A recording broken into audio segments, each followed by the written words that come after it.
এই যে এই হচ্ছে গম ক্ষেত। আমি এই প্রথম দেখলাম দেবপুরে গম চাষ হতে।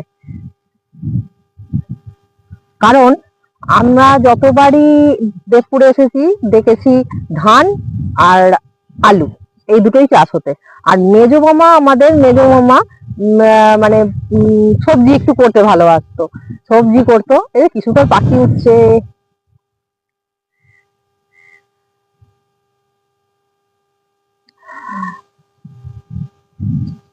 তো এই মেজো মামা সবজি করতো নানা রকম, মানে বাড়িতে খাওয়া দাওয়ার জন্য একটু করতে ভালোবাসতো নানা রকম। তো মেজো মামা তো হঠাৎ চলে গেল, মারা গেলেন। তো কিন্তু যাই হোক, আমি এই মুহূর্তে ঘুরতে এসেছি, আলু তোলা দেখতে এসেছি। আর এসে দেখছি গমের ক্ষেত, এত সুন্দর লাগছে। এই দেখুন, হাওয়াতে দুলছে। ওহো, কি সুন্দর আওয়াজ হচ্ছে একটা। আর ওই দূরেতে ছোট মামা কাজ করছে, আলু তুলছে। আরো সবাই মহিলা কর্মচারী, পুরুষ কর্মচারী সমস্ত সবাই কাজ করছে। ওই দেখো ভুটু।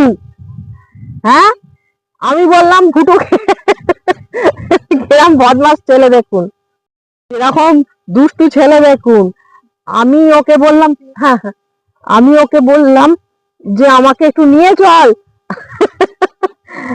আনলো না, আমাকে রাস্তা দেখিয়ে দিল, বললো এইভাবে চলে যাও, তুমি এইভাবে চলে যাও।